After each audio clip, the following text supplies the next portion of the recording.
Hi muckers, welcome back to my YouTube channel. I hope you're all doing very well. Okay, today I'm super excited for the video because we're going to be doing another video where we're sitting down and we're debriefing, and today we're going to be talking about Nikita Dragun, who is someone that we actually don't talk about a lot on this channel. However, I was scrolling on social media a couple days ago and I saw that Joey Graceffa had posted a vlog with Nikita Dragun, and so it kind of sent me down this social media spiral because I was like, the last time I've seen Nikita Dragun was whenever she was being arrested, and then I was deep diving that situation, and then I basically started, like I have been with these videos, kind of looking back on her career and what led us to that big arrest that happened and kind of the social media ramification. But also, I find something really interesting about Nikita Dragun because I wondered why Nikita didn't really click the way other influencers did with their fandoms and communities, but she still was incredibly big and one of the biggest influencers. And to cut a long story short, I wrote this down, but I think that one of the main reasons that Nikita Dragun stands out in a sea of people that overtook her in success in the long term was that Nikita Dragun's brand, in my opinion, was more so ego-based rather than community-based. And I'll dive in a little bit more as to what I mean by that, but I was really proud of myself whenever I came up with that because I was like, yeah, that kind of makes sense. And I want to give you my argument for that, right? This is no shade to Nikita. I hope she's doing well. I just find these videos where I kind of deep dive a little bit deeper, topics that we've talked about or people that we talked about a little bit interesting. So with that being said, welcome back to my YouTube channel. And again, I have just finished watching the Ruby Frankie documentary on my Patreon. It was 3 episodes. They were all over an hour long. It was a very emotional watch. I spent my day doing that today. I still have my Patreon code up, by the way. If you use code YouTubeMucker, you will get 30% off my Patreon, and you will get access immediately to me reacting to the entire Ruby Frankie Devil in the Family documentary, me reacting to Escape the Night Season 1, 2, and 3 in their entireties, and we're currently doing Season 4. Nikita Dragun is also in them, and by the way, she was one of the best actors in Escape the Night that I've seen currently, and also reacting to the entirety of Season 1 of Beast Games. All that and more is linked in my Patreon. Big support, by the way. Thank you so much to everyone who does that. Use the code YouTubeMucker, though. You will get 30% off everything. And also, please make sure you're subscribed. But anyways, let's get into it. Okay, so Nikita Dragun. Where do we begin? I think it's important to note that Nikita Dragun has had such an impact on the social media sphere and specifically the beauty community sphere, and there was a time when Nikita Dragun was absolutely everywhere. Now I'm talking same level of impact in the beauty community that we've seen with Jeffree Star, even Shane Dawson, which is crazy because Shane Dawson should not have had an impact on the beauty community, James Charles, etc. Nikita Dragun was such an interesting and basically entertaining person to follow within the beauty community space because Nikita gave, outfits and controversy, a lot of controversy, and Nikita was constantly partying, and I would say out of everyone in the beauty community sphere, she was definitely more so the it girl than Jeffree Star or Tati Westbrook, or, if we compare someone like Nikita Dragun to Laura Lee, you can clearly make a distinction because you see Nikita Dragun at parties and, networking and mingling and marketing and all this thing. There's a clear difference. There's a clear difference between Nikita Dragun and the likes of Tati Westbrook, and then also the likes of James Charles. Jeffree did do his fair share of partying, but Jeffree always leaned more so on the marketing of Jeffree Star rather than making partying his brand, whereas Nikita Dragun really became more so known as a socialite rather than a beauty guru, in my opinion. But you can let me know your opinion down below. Maybe we'll disagree on that.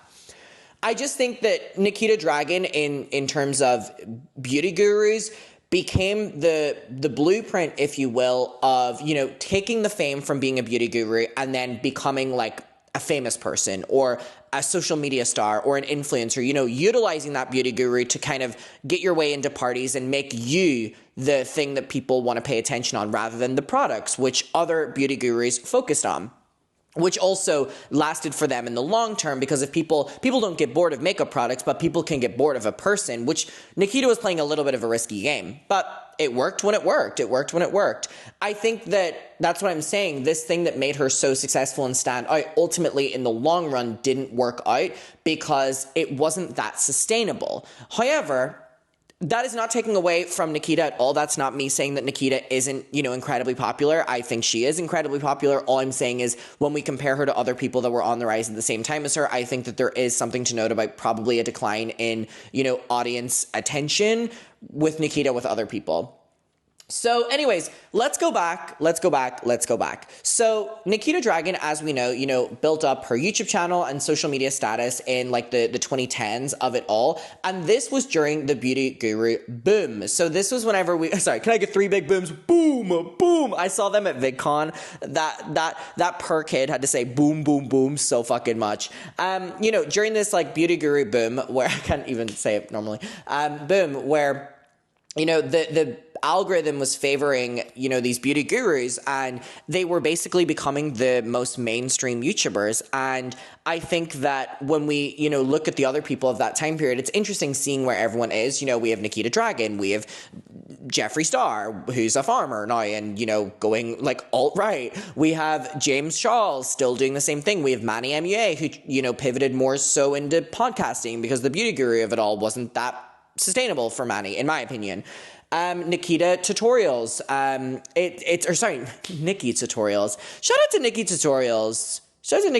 She always just stayed in her lane. Tati Westbrook, Laura Lee, very much so same trajectory as Manny MUA.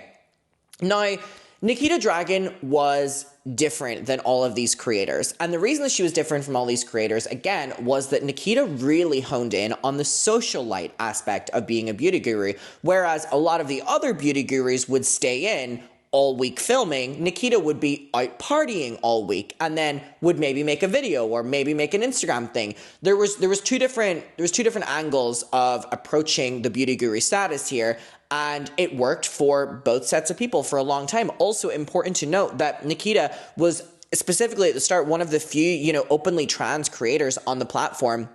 And this, early content, whenever she was focusing on content of makeup tutorials and different vlogs, opening up about her transition, these were so important for, this opened up an entire genre within the beauty guru space of people feeling, so accepted and willing to open up and talk about themselves and feeling appreciated and heard and seen. And I think that one thing you will never be able to take away from Nikita Dragun is that she was someone who opened a door, and it was so great that happened and at that time as well. And she did that. She was really, really, really incredible for basically, she carved this space of, we were able to have more open conversations in the beauty guru space. And also, the beauty guru space was going through such a transitional period anyways, because, it was so predominantly, woman dominated. And then we saw the likes of James Charles and Manny MUA come in, and then it was starting to get more male dominated.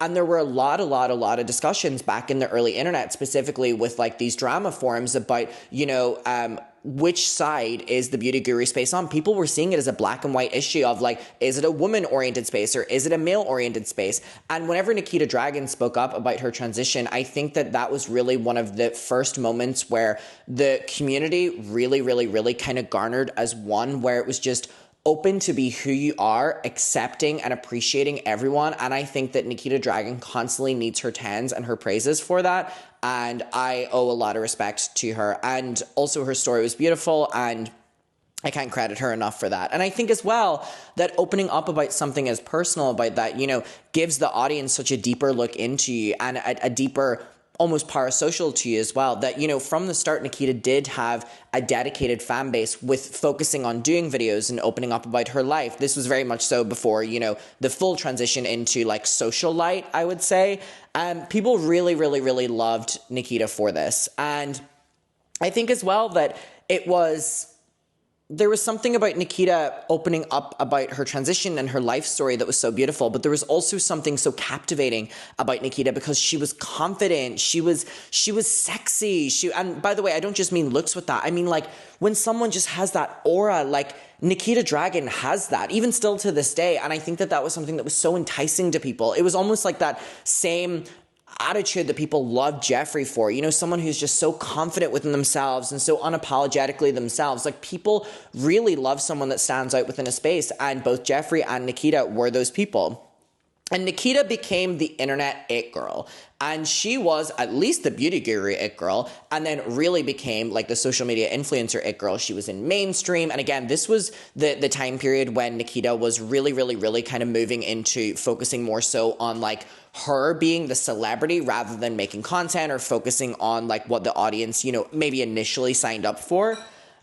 She became friends with the entire influencer, circle. At this time, we were seeing her do collabs with Bretman Rock. We were seeing her do collabs with James Charles. We were seeing her do collabs with literally everybody. And I think that because Nikita had kind of, moved into becoming more of a socialite rather than just focusing on content, I think that it was important to note as well that the more collabs she would do, the name of being a social climber really did start to stick with Nikita. And I think that one thing the internet is so unforgiving with is if they think that someone is fake or they think that someone is a social climber. And I think that very quickly, as Nikita stopped posting as regularly on her social media and focused more on going out partying and maybe doing collabs with other people or, going on brand trips or whatever, I do think the public started to turn on her a little bit. And whether they turned on her or not, maybe they just like didn't care for her as much. And I think that we've seen this a lot with influencers, and this genuinely does happen, where you're kind of, the audience grow you up to a certain position, and then you have that position because of the audience, and you utilize it and take all of the opportunities and social climb from that, whether it's intentional or not. And then you're not giving the audience as much content anymore, and the audience feel like they've given you this position and you've left them behind, which genuinely is the case. And so this was kind of the first signs of the audience either dropping off from caring about Nikita Dragun, where it was kind of like, oh, you got too big for your boots, or people genuinely, they either didn't care anymore or they were annoyed at her. That like this does just happen about this like social climby aspect. And it is important to note that this is just like normal like progression. People feel this way about celebrities as well. It is also why when a celebrity is like booming and when a celebrity is booming and like going incredibly mainstream like Chappell Roan or when Sabrina Carpenter was as well, you can always anticipate that there will be like an intense hate campaign against them very soon, because people love supporting someone until they get so big and then people don't feel comfortable with the fact that they're at that level that they'll try to bring them down again. I don't understand it. It's incredibly weird. It happens like clockwork. We see it in the mainstream, and we really did start to see it with Nikita Dragun here. And the fact that she also around these times was getting involved in so many controversies as well, I think she was losing the one thing you need in a controversy, which is an audience willing to defend you. But the more that she kind of like left her audience in the dark, in my opinion, there wasn't really an audience there to defend you. So the more that you were getting involved in controversies, it was kind of just falling on ears that didn't like you anyways. So her image was kind of getting a little bit muddled within this time. Now, I think with Nikita Dragun, the focus was always on Nikita being, like the main character. And I think that at a certain stage, like the audience did build her up to that point of, being at this level. And then they kind of just didn't care anymore because they really, felt like Nikita had, kind of moved on and was these words. I can't stress enough that I don't agree with like the words like social climber and stuff like this, because they can be so overused, but that is how people started to look at Nikita. And she didn't help this because, Nikita would constantly be getting paparazzi'd or, followed down the streets with like videographers, like interviewing her. And that would be the content the fans are getting. And for a lot of these people who do this, I'm not saying Nikita does, but if I had to venture a guess, they pay for these paparazzi to do this, to keep them in the headlines and constantly giving controversies and fighting people or whatever. But because Nikita wasn't feeding into that community or that fan base, there was no one really there to defend her in the long run. So again, her focusing more so on her like ego and the fame and Nikita and not focusing on community fan base meant that like there was never really anyone there to go bat for her. You know what I mean? And I think as well that it's important to note that she ended up releasing her own makeup line, Dragun Beauty, which again was a huge milestone for her career.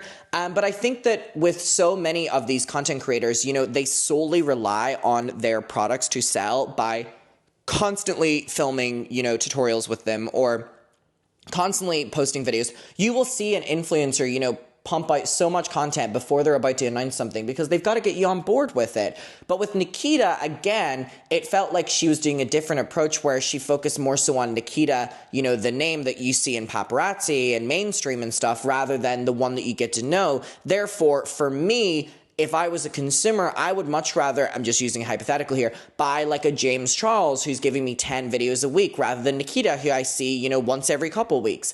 That's literally just how marketing works, and people like James Charles, Jeffree Star, Shane Dawson with the cancel palette, they know, or the conspiracy palette, sorry, the cancel palette, they know that you can't just expect an audience to drop money if they're not invested with you or you're not giving them content. That is how social media works if you're a social media influencer.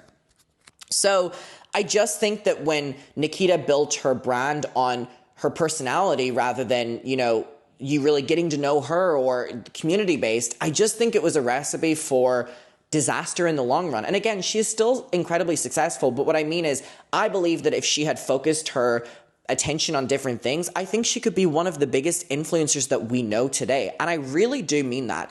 Controversies aside, I just think that if she had played her cards differently, but that didn't seem to be what she wanted to do. So now I kind of want to enter 2020. So 2020 was when things started going astray, I would say, for Nikita Dragun. And this was, you know, during COVID, pandemic, we are seeing the world be in lockdowns. We are bored as fuck at home.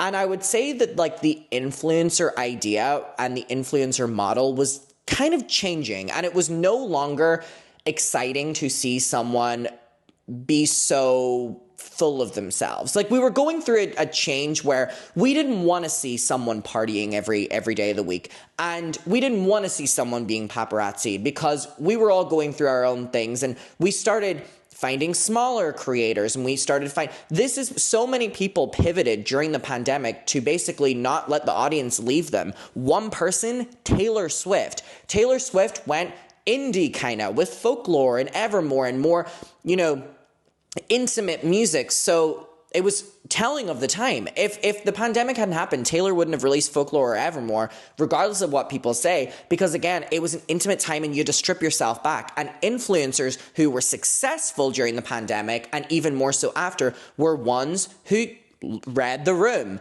and pulled back, changed their content a little bit, changed their approach a little bit, got a little bit calmer, got a little bit less editing, got into podcasting.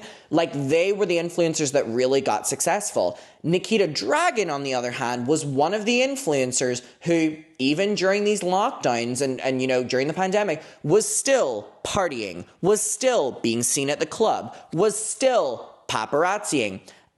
And it wasn't enjoyable to watch anymore. And it was kind of like, oh, her entire brand now is like the ego and the fame, but that doesn't work anymore. And it must have been something for Nikita, which was like, this is all she's known, so how can she stop it? But I believe that that was what forever changed her career trajectory, because you really couldn't play like that in 2020. You know what I mean? It felt icky. It felt weird. It felt arrogant. It felt egotistical. And again, Nikita Dragun's career was built on her ego. And so for the first time ever, we're seeing that same ego come into effect and be the direct downfall of her career. You know, her entire brand was partying and fighting with people and her, you know, sassy attitude and all the rest. However, that was no longer the influencer that people liked in 2020 anymore, because we were going through a lot as a world that our priorities were not Nikita Dragun partying or Nikita Dragun starting fights or talking shit in paparazzi videos. And influencers who pivoted during that time, or at least changed themselves a little bit, were fucking clever. She was hosting and going to parties during lockdowns. She was getting in more backlash for, you know, allegedly, you know, doing some really, really, really bad stuff. But also, aside from that as well, we were seeing constantly Nikita being, you know, called out for like blackfishing in videos, or, you know, tanning way too excessively, or like people were literally saying about her like changing her race. It was unbelievable how many times in a week Nikita Dragun would get called out, but she wasn't helping it by constantly going out and partying as well. In the middle of the fucking lockdown pandemic, she was posting tone-deaf content. And again, Nikita, unlike anyone else, and we've seen this in Dramageddons and stuff, had an inability of like properly addressing something, she would instead double down or do it more in an attempt to like rage bait. So here we're seeing again, this ego is actually the downfall of Nikita Dragun's career. Oh, I think as well that, you know, every time she would be called out, her response was genuinely something like, I don't owe people anything, you're misinterpreting what I'm saying. And again, that didn't fly. That didn't fly anymore. Now, that went on for a couple years, and I think that Nikita never really, probably, in my opinion, from what I saw, like, recovered to what she was before the pandemic. But then things got even fucking weirder, because if we go to 2022, right, this is whenever Nikita Dragun was staying at the Good Time Hotel in Miami in November 2022, and you probably know where I'm going with this, and this was during a time when Nikita was getting called out for doing like public stunts and, you know, basically like the equivalent of rage baiting for attention. And whether this one was or not, it just didn't help the public image of her. You know, she was doing these TikToks, she was doing club appearances, allegedly calling the paparazzi on herself. It was a very, very, very messy time for her career. And basically what happened was hotel staff had received multiple noise complaints about Nikita blasting music and being loud from her hotel room. And she had also allegedly been wandering around the hotel pool area nude, which is what triggered staff calling security. So basically, security knocked on, this is all alleged, security knocked on Nikita's door. And apparently that Nikita opened the door completely naked, apparently slammed it, allegedly, and then opened it again, still naked, but threw water on the officers and hotel staff. So this is all alleged, and again, this is all what's being said happened. And this was, I think, probably the nail in the coffin for Nikita. And now I do believe that she was going through a mental health crisis at this time. I'm not saying that's an excuse, but I do think that this was a little bit different than Nikita Dragun's, you know, in the past, just like rage baiting for attention, which is, you know, very upsetting. Nikita was ultimately charged with felony battery on a police officer for the water throwing, disorderly conduct and misdemeanor battery. The felony was the big one, and basically that's what made this situation blow up online. And again, Nikita Dragun was not in good standing with the public after what she was doing, you know, during the lockdowns. And then this was sometimes, for a lot of people, their first time hearing from her since that she's, you know, being like arrested and all like this. It was not a good look for her, and kind of to the public seemed like another attention-seeking moment, even though I do believe that it was a mental health crisis. It's unfortunate, but that's what happened. So now we move on that Nikita ended up posting a video from inside the men's unit of the jail, and her team were saying that Nikita was misgendered by the state, that she was being placed in men's prisons, and that this was a human rights issue. And so what was interesting about this was whenever this dropped, I remember this, and from my knowledge, I took all that as, you know, I went bat for Nikita, and I was watching like the sentence and stuff. I did see online that people were going into documents and basically said that Miami Correctional confirmed to multiple outlets that she was actually placed in a holding cell, not a long-term men's facility, and that the placement was based on her paperwork at booking, which was standard policy, and that trans detainees can request protective housing, which apparently allegedly wasn't requested, and that she was allegedly moved within hours. Now, I didn't know about this until now, because I even remember in the moment going really bat for Nikita, but I did see that it's saying, you know, online that basically the way that her team were portraying this apparently wasn't the full truth, and that, you know, they were obviously saying that this was, you know, a very anti-trans attack by the police.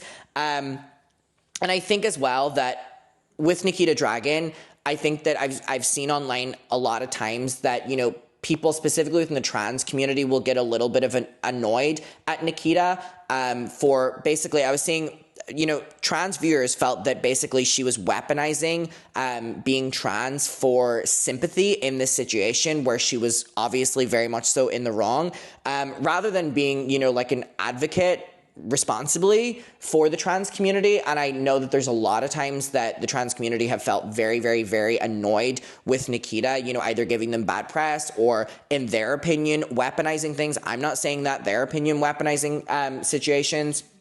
Now, this situation got even more complex because courtroom clips started going viral. And again, this was not a good look for Nikita's career. So basically, Nikita was, talking to the judge and being like, do I have to stay in the men's unit? And this clip went ever.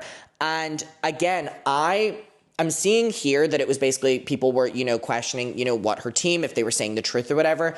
My opinion on this, truly, to this day, is that I do believe that she was going through a mental health crisis. And I think that then, and specifically now, courts around the world do not take trans people seriously as they should in terms of their protection.